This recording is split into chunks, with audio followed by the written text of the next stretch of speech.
নমস্কার দর্শক, সংবাদ আবির্ভাবের গুরুত্বপূর্ণ সংবাদে আপনাদের সকলকে স্বাগত। আমরা প্রত্যেক দিনের মতন আজকেও একটি বিশেষ এবং গুরুত্বপূর্ণ সংবাদ আপনাদের সামনে তুলে ধরব। আগামীকাল দেশের সর্বোচ্চ আদালত সুপ্রিম কোর্টে নারী নির্যাতন, রেপ করে খুন যে ঘটনা আরজি করে ঘটেছিল, সেই ঘটনার পরিপ্রেক্ষিতে সুপ্রিম কোর্টে কিন্তু মামলার শুনানি আছে। সুপ্রিম কোর্টে মামলার শুনানি ঠিক আগে আমরা দেখতে পাচ্ছি সোশ্যাল মিডিয়াতে এবং বিভিন্ন দু চারটে যারা সংবাদ মাধ্যম, যারা মমতা ব্যানার্জির তাবেদারি করেন, তারা রীতিমতো জুনিয়র ডাক্তারদের বিরুদ্ধে নানান রকমের পোস্ট করছেন, নানান রকমের বক্তব্য লেখা হচ্ছে, নানান রকমের নিউজ করা হচ্ছে তাদেরকে হেয় করার জন্য। তাদের যে আন্দোলন, এই আন্দোলনকে ছোট করার জন্য একেবারে কোনো খামতি নেই। মমতা ব্যানার্জি যারা তাবেদারি করেন, যদিও আপনারা জানেন যে মমতা ব্যানার্জির নেতৃত্বেই কিন্তু আরজি করের যে ঘটনা, তথ্য প্রমাণ সেটা লোপাট হয়েছে এবং এর সপক্ষে বহু যুক্তি আছে, বহু প্রমাণ আছে, যে কারণে মমতা ব্যানার্জি কিন্তু উঠে পড়ে লেগেছেন যে এই জুনিয়র ডাক্তারদেরকে যেভাবেই হোক থামাতে হবে। তাই তাদের বিরুদ্ধে নানান রকমের ভিডিও ছেড়ে দেওয়া হচ্ছে সোশ্যাল মিডিয়াতে এবং বাংলার বহুল প্রচারিত সংবাদ মাধ্যম তারাও কিন্তু সেই ট্যাপে পা পড়ে, ট্যাপে বলা ভুল, তারা তো টাকার বিনিময়ে কাজ করেন, কোটি কোটি টাকা হয়তো মমতা ব্যানার্জির কাছ থেকে পাচ্ছেন, যার ফলে তারাও কিন্তু সেই সংবাদগুলোকেই হাইলাইট করা হচ্ছে যাতে আরজি করের যে সমস্ত ডাক্তাররা বা বিভিন্ন হাসপাতালের যে জুনিয়র ডাক্তাররা যেভাবে আন্দোলন করছেন, সেই আন্দোলনকে কালিমা লিপ্ত করা যায়। কেন বলছি দর্শক? প্রথম বলছি বিশ্ব বাংলা বার্তা। বিশ্ব বাংলা বার্তা, বুঝতেই পারছেন যে কার নামের সাথে যুক্ত আছে এই সংগঠন, এই সংবাদ মিডিয়া। বিশ্ব বাংলা বার্তা মানে বলতে পারবে না বিশ্ব বাংলার মানে কি।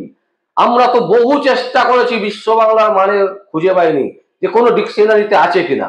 নিজেদের উৎপত্তি শব্দ, সেই শব্দ দিয়ে তৈরি হয়ে যায় এক একটা মানে, নিজেরাই মানে তৈরি করেন। বিশ্ব বাংলা বার্তা, বিশ্ব, বিশ্ব বাংলা, কিসের কিসের বিশ্ব, কিসের বাংলা? কোনো লজিকই নেই, এই চ্যানেলের নামের মধ্যে কোনো লজিক নেই। এবং এই নাম দিয়েই আপনারা জানেন বিশ্ব বাংলার গেট, বিশ্ব বাংলা অমুক, বিশ্ব বাংলা তমুক। কারণ এই আমাদের রাজ্যের যে মুখ্যমন্ত্রী বসবাস করেন, যার নেতৃত্বে আমরা বাস করি পশ্চিমবঙ্গে, যার রাজত্বে আমরা বাস করছি, তিনি হচ্ছেন একটা মানে গুলবাজ থেকে শুরু করে, মিথ্যে কথা বলা থেকে শুরু করে, চিটিংবাজি থেকে শুরু করে যত অপকর্ম আছে, সমস্ত অপকর্মের যিনি মাথা বলা যেতে পারে সেই মুখ্যমন্ত্রী। তার এই সমস্ত বিভিন্ন রকমের নাম, ক্রিয়েটিভিটি নাম, সেই নাম দিয়েও বহু সংবাদ মাধ্যম তারা অনুপ্রাণিত হন এবং সেই নাম দিয়ে সংবাদ পরিবেশন করেন। তার মধ্যে একটা হচ্ছে বিশ্ব বাংলা বার্তা। তারা কি বলছে? বলছে ধর্মঘটি ডাক্তারদের মিথ্যাচারের মুখোশ খুলে দিলে সন্তানহারা মাকে এখন ব্যবহার করছেন এই সমস্ত দালাল মিডিয়া। বলছে ধর্মঘটি যারা ধর্মঘট করছেন ডাক্তাররা, তারা মিথ্যাচার করছেন, তাদের মুখোশ নাকি খুলে দিল একজন সন্তানহারা মা।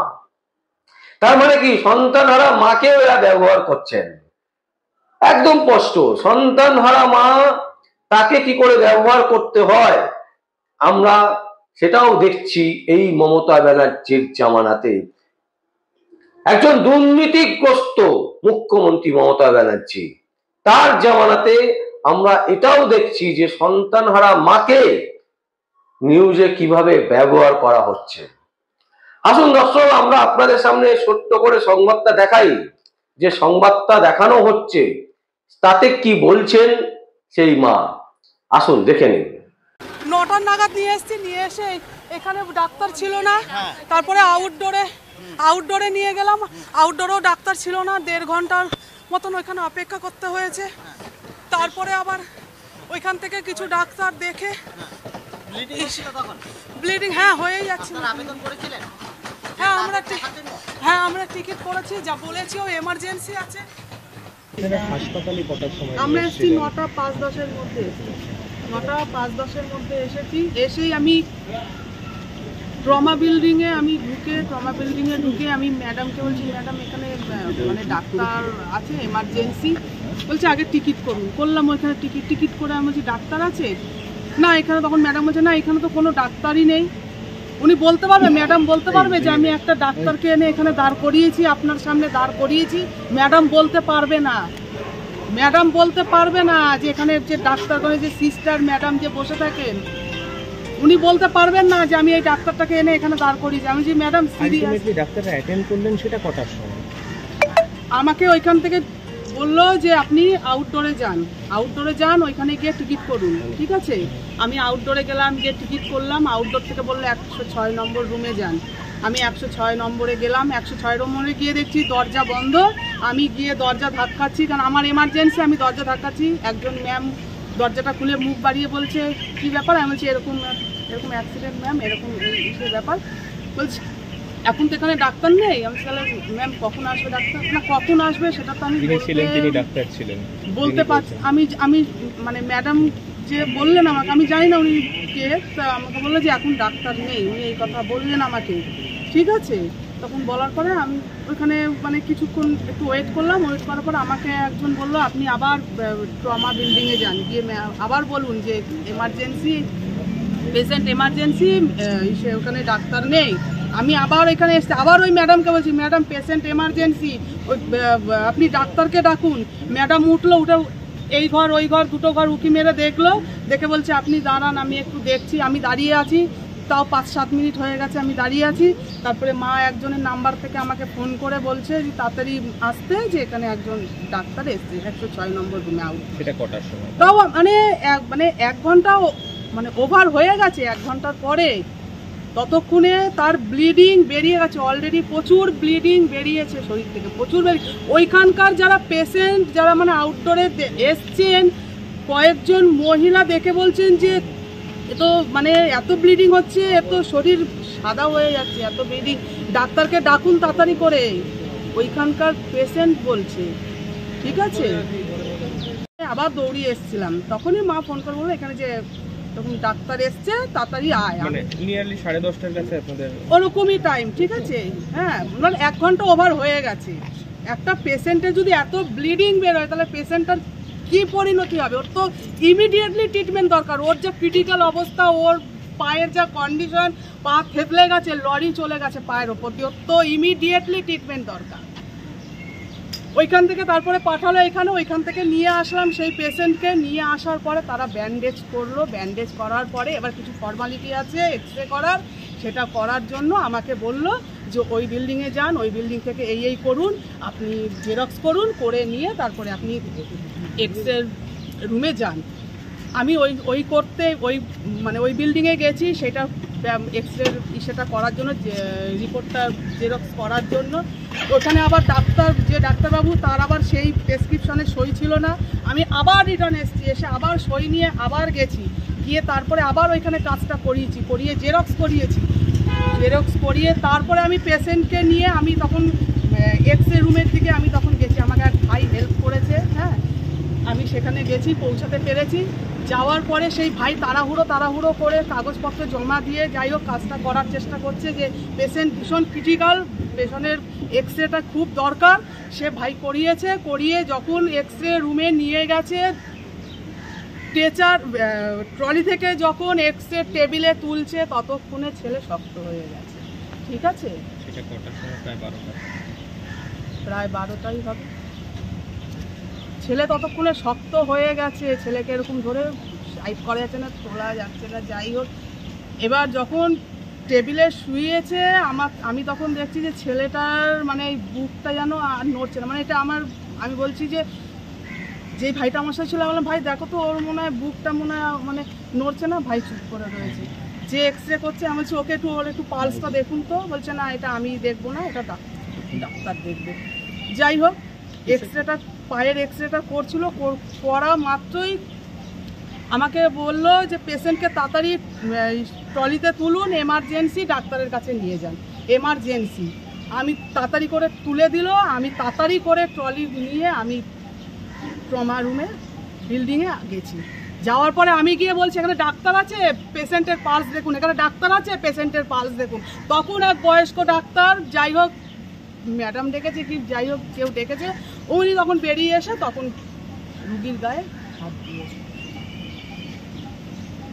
তাহলে এটা আমাকে বলুন ট্রিটমেন্টটা কোথায় হয়েছে, ট্রিটমেন্টটা কি হলো, ট্রিটমেন্টটা বলুন। আপনারা তো সবাই শুনলেন, বলুন ট্রিটমেন্টটা কি হলো? কি একটা ছেলে যন্ত্রণা নিয়ে কাতরাতে কাতরাতে ব্লিডিং হতে হতে মারা গেল, কোথায় ট্রিটমেন্টটা হলো বলুন? দর্শক শুনলেন আপনারা, তিনি বলছেন তার যে দাবি যে ডাক্তার নেই, তার জন্য চিকিৎসা হয়নি এবং সেই চিকিৎসা না হওয়ার জন্য তার ছেলে মারা গেছে। আমরা এই ধরনের নিউজ যদি ডাক্তাররা ধর্মঘট নাও করেন তাহলে প্রতিদিন 2-4টে করে দেখিয়ে দেবো বিভিন্ন হাসপাতালে এই ধরনের ঘটনা রেগুলার ঘটে। তাহলে হঠাৎ করে আজকে কেন এই ধরনের সংবাদকে হাইলাইট করা হচ্ছে? এবং শুধু মাত্র যে বিশ্ব বাংলা বার্তা করছেন তা নয়, নিউজ 18 বাংলাও প্রকাশ্যে তুলে ধরার চেষ্টা করছেন। মানে জুনিয়র ডাক্তারদেরকে খাটো করা, তাদের আন্দোলনকে বোঝানো যে তারা যে মিথ্যে, তারা বাজে কাজ করছেন, তারা অপরাধ করছেন, এই ধরনের বোধ তাদের মধ্যে জাগাবার চেষ্টা করছেন। মানে যত সতী সাবিত্রী হচ্ছেন মুখ্যমন্ত্রী মমতা ব্যানার্জি আর তার চামচেরা। কারণ স্পষ্ট করে বলছি দর্শক, 2011-এর আগে মমতা ব্যানার্জি যখন রাস্তায় বসেছিলেন সেই সময়ও প্রচুর লোকের অসুবিধা হয়েছিল, প্রচুর লোক মারা গেছে, প্রচুর অ্যাম্বুলেন্সে সাধারণ মানুষ চিকিৎসা করাতে পারেনি, অ্যাম্বুলেন্সে মারা গেছেন। এইরকম ঘটনা প্রচুর ঘটেছে, কিন্তু তারপরে কি আন্দোলন হয়নি? কোনো আন্দোলন করতে গেলে যদি কোনো আন্দোলনকে একটা উচ্চ পর্যায়ে নিয়ে যেতে হয় তার জন্য কিছু মানুষের অসুবিধে হবেই। ভারতবর্ষ যখন স্বাধীন হয়েছিল, যারা স্বাধীনতা দিয়েছিলেন, যারা স্বাধীনতার জন্য প্রাণ দিয়েছিলেন, তাদের প্রাণ দেওয়ার কোনো দরকার ছিল না। তারা বহাল তাবিয়াতে বাস করতেন। তাদের ঘরের বিভিন্ন যে সমস্ত নেতা নেত্রীদেরকে আমরা দেখেছি, নেতাজি সুভাষচন্দ্র বসুর ঘরে খাওয়া যুক্ত এরকম অবস্থা নয়, বা পার্টি করে তার ঘর চালাবে এরকম নয়, যেটা মমতা ব্যানার্জি পার্টি না করলে না খেয়ে মরে যাবে, রাস্তা থেকে রাস্তায় পড়ে মরে যাবে, সেই জিনিস কিন্তু নয়। নেতাজি সুভাষচন্দ্র বসু থেকে শুরু করে ক্ষুদিরাম বসু, প্রচুর নেতা নেত্রীদেরকে দেখেছি আমরা যারা দেশের জন্য প্রাণ দিয়েছিলেন। সেই সময় প্রচুর মানুষ, সাধারণ মানুষ, তারাও কিন্তু প্রাণ দিয়েছিলেন। তার কারণ স্বাধীনতা চাই। তাই আজকের দিনে যে স্বাধীনতা, দুর্নীতিগ্রস্ত এবং একজন হিটলার মুখ্যমন্ত্রী মমতা ব্যানার্জির থেকে আজাদি পেতে গেলে প্রচুর বলিদান আমাদেরকে দিতে হবে, এটাই স্বাভাবিক। সেইখানে আমরা কি করছি? যে ডাক্তাররা এত বড় একটা আন্দোলনকে একটা জায়গায় নিয়ে এসছেন, সেই ডাক্তারদের বিরুদ্ধে লেলাবার চেষ্টা করছি। কিছু পোষা কুকুর থাকে যাদেরকে বিস্কুট খাওয়ালেই তারা রেজ নাড়তে নাড়তে মালিকের পেছন পেছন যায়। সেই রকম কিছু লেলি কুকুর আছে মুখ্যমন্ত্রী মমতা ব্যানার্জির নির্দেশে, যারা এই ধরনের কাজগুলো করেন এবং তারা তাদের সংবাদ মাধ্যমে দেখিয়ে মনে করেন যে তারা কত বৃহত্তর কাজ করলো। কিন্তু আদপে কি তাই? আদপে তাই না। আদপে এটা করা হচ্ছে এই কারণে করা হচ্ছে যাতে এই আন্দোলনটা থেতিয়ে পড়ে, এই আন্দোলনটা যাতে জোরদার না হয়, যাতে মুখ্যমন্ত্রী মমতা ব্যানার্জির বিরুদ্ধে কথা বলা বন্ধ হয়ে যায় আস্তে আস্তে। তাতে কি লাভ হবে? বিশ্ব বাংলা বার্তা থেকে শুরু করে নিউজ 18 বাংলা যেগুলো চ্যানেলগুলো আছে, তাদের যারা প্রমোট করছে, যারা মালিক, তার বাড়ির কোনো মেয়ের সাথে যদি এই ধরনের ঘটনা ঘটতো তাহলে তিনি কি করতেন?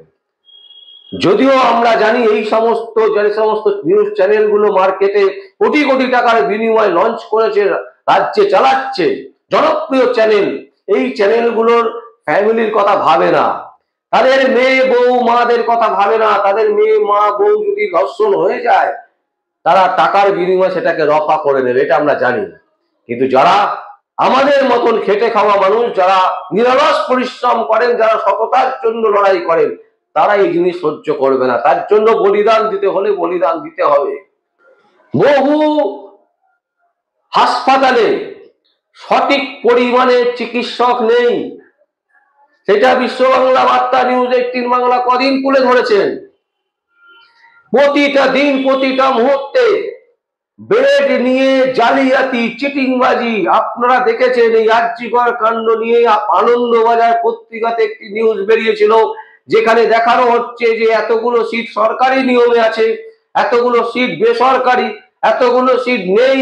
মানে সিটের যে পরিমাণ দেখানো হচ্ছিল সেই সিট সংখ্যা দেখা যাচ্ছে নেই, বা তার চেয়ে অনেক বেশি সংখ্যার সিট আছে অথচ কমিয়ে দেখানো হচ্ছে। তার মানে কি,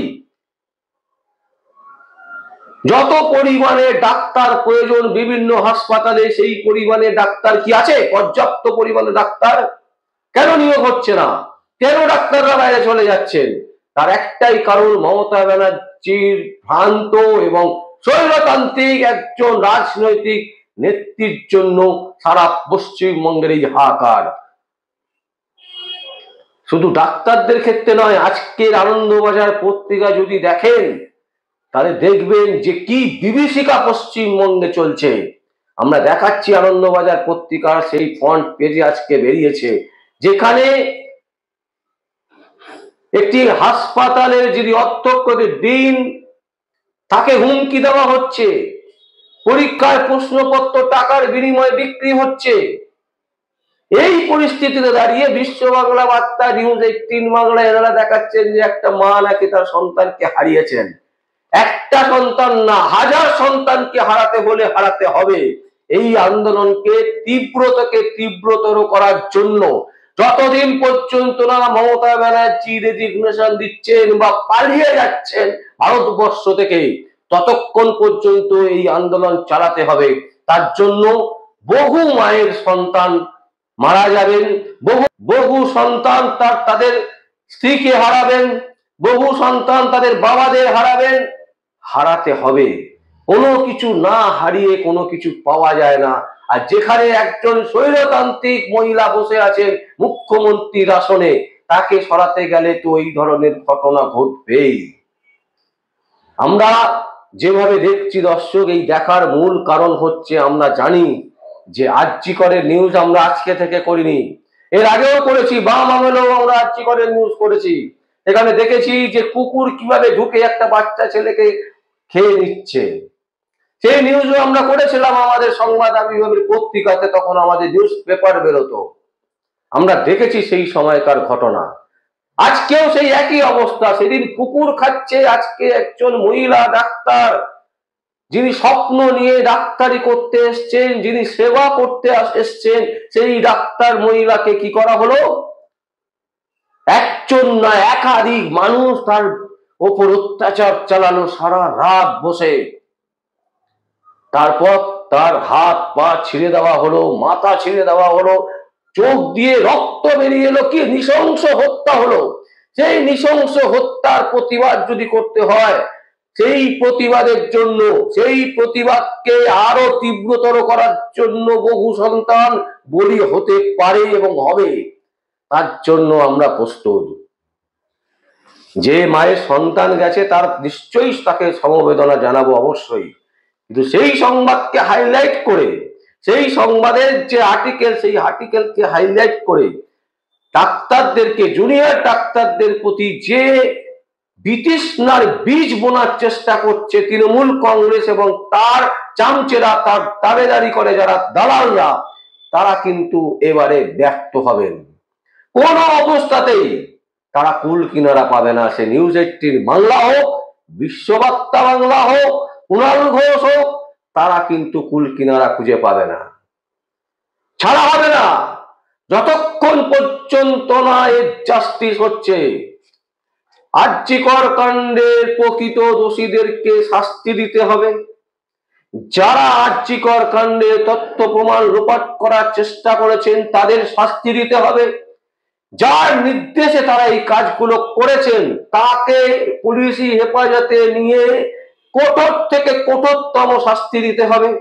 এবং ইঙ্গিতটা নিশ্চয়ই বুঝতে পারছেন দর্শক, আমরা একজনের নামই বলছি, মমতা ব্যানার্জি। এবং শুধু মমতা ব্যানার্জি নয়, তার ভাইপো অভিষেক ব্যানার্জি, এদেরকে পুলিশি হেফাজতে নিয়ে কঠোর থেকে কঠোরতম শাস্তি দিয়ে এদের কাছ থেকে আসল তথ্য বের করতে হবে, এবং যতক্ষণ পর্যন্ত না সেই জিনিস হবে ততক্ষণ পর্যন্ত এই আন্দোলন চলবে। এবং তার জন্য বহু মায়ের সন্তান হারা হবে, বহু মায়ের কোল খালি হবে, বিভিন্ন কারণে হবে। সেগুলো সবটাই মেনে নিতে হবে যদি একটা বৃহত্তর আন্দোলন করতে হয়, যদি একজন স্বৈরতান্ত্রিক মহিলাকে রাজ্য থেকে বের করতে হয়। দর্শক, আমাদের আর কিছু বলার নেই, আমরা শুধু এটুকুই বলবো, যারা মনে করছেন যে সমস্ত দালালেরা, যে সমস্ত চিটিংবাজেরা, যে সমস্ত নিউজ চ্যানেল তাবেদারি করার নামে বাংলার যে ক্ষত, বাংলার যে অবস্থা পরিস্থিতিকে আরো খারাপের দিকে নিয়ে যাওয়ার চেষ্টা করছেন, তাদের বিরুদ্ধে সব সময় আমরা গর্জাবো। এবং যতক্ষণ পর্যন্ত না সঠিক বিচার হচ্ছে ততক্ষণ পর্যন্ত কোন রাজনৈতিক নেতা নেত্রী, কোন ফিল্ম আর্টিস্টকে আমাদের কোনো প্রয়োজন নেই। একটাই স্লোগান, সঠিক বিচার চাই। এবং আগামীকাল সুপ্রিম কোর্টের দিকে আমরা তাকিয়ে থাকবো যে সুপ্রিম কোর্টের প্রধান বিচারপতি কোন দিকে যাচ্ছেন, কি খেলছেন, বা আদৌ কি কালকে বিচার সভা বসবে না বসবে না, সবটার দিকেই আমাদের নজর থাকবে। আর আপনাদের নজর থাকুক সংবাদ আবির্ভাবে। আমার নাম বিশ্বজিৎ পাল, সংবাদ আবির্ভাবের জন্য।